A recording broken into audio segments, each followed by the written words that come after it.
You don't want to get out of bed. You don't want to be bothered with anyone. But overcoming depression is going to require that you get up and engage with life again. When you are feeling down, the worst thing you can do is isolate yourself, because isolation actually intensifies sadness. So I recommend finding a distraction that will shift your energy. Beginning in my early 20s, I began to notice some of the symptoms of mild depression. For years, I struggled with worry, anxiety, and feelings of hopelessness. Whenever I experienced a minor setback, I would be hard on myself and I would become extremely discouraged. For some reason, it was hard for me to believe that I could get through difficult situations. I know from personal experience that depression has a way of transforming a typically happy and outgoing person into someone who is sad, withdrawn, and frustrated with life. But my background and my expertise didn't stop me from encountering my own dark moments that even my family and close friends knew nothing about. And I didn't just feel down every now and then. I went through depression. I went through a persistent feeling of sadness and hopelessness. I lost interest in many of the things that I previously enjoyed, and I honestly felt like my family and friends would be better off without me. I felt like a failure. I felt insufficient. I felt like I couldn't take life anymore. And so I know what it feels like to not want to get out of bed. I know what it feels like to experience deep and distressing hurt that seems impossible to push through. I had pretended to be happy for so long that no one would have believed me if I told them that I was struggling with depression.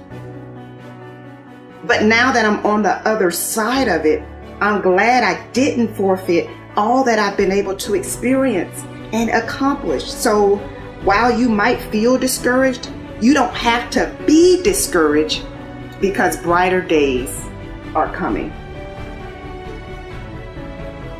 Because I always felt alone in my battle, I didn't realize just how common depression was.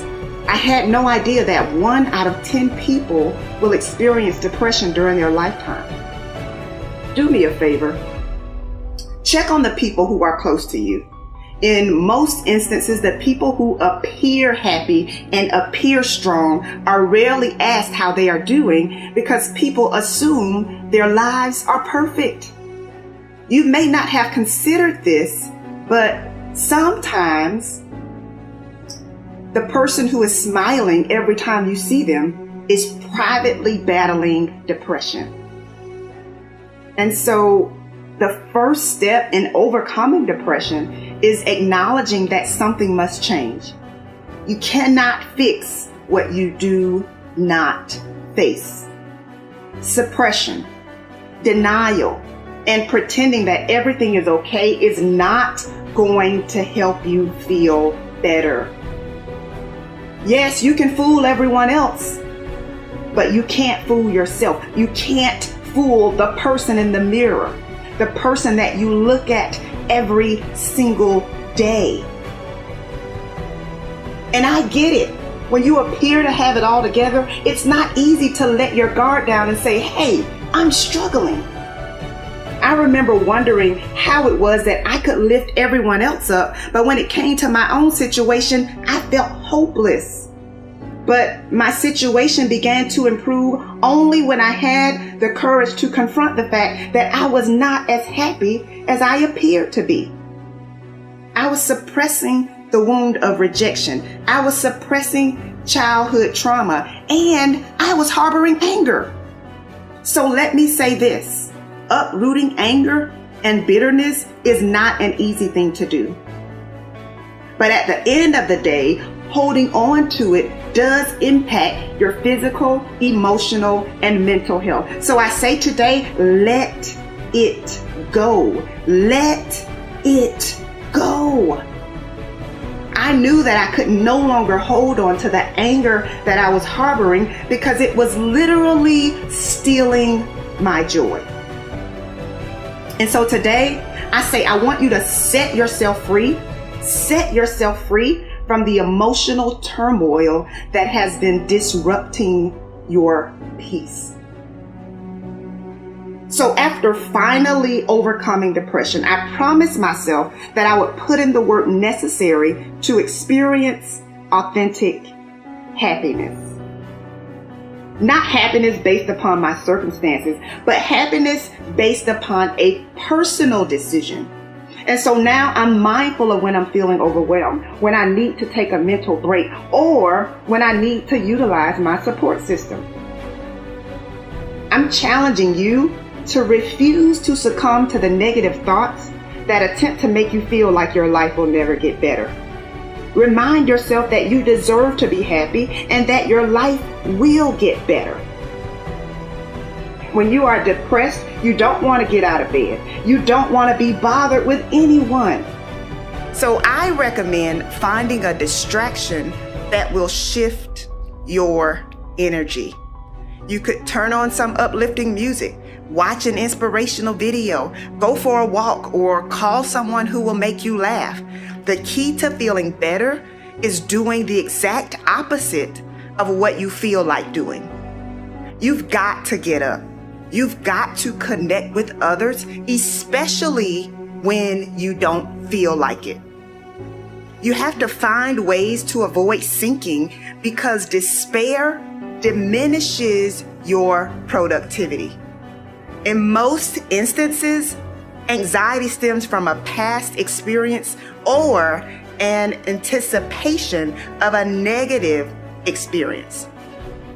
When you feel anxiety trying to creep in, you have to shift your focus from "this is not fair" or "why am I having to deal with this" to "I may not be feeling my best right now, but I will not allow worry or fear to sabotage the gift of this moment." Though it may feel natural to allow your mind to wander into worry and despair, you actually reinforce negative thinking by not challenging it. Your thoughts are impressions. They are not your identity. So be mindful of your thought patterns and interrupt them before they get out of control. Overcoming depression and committing to happiness takes work, but it is not impossible. Yes, mistakes happen, but making a mistake does not mean that you are a failure. Overcoming depression is not an overnight process. It takes work. For some, happiness comes easy, but for most of us, happiness requires intention. Are you willing to fight for your happiness? It is my hope that joy and peace will track you down and give you the endurance you need to keep pushing. You may not be where you want to be right now, but you are still here. You are still standing, and you still have an opportunity to create a new path.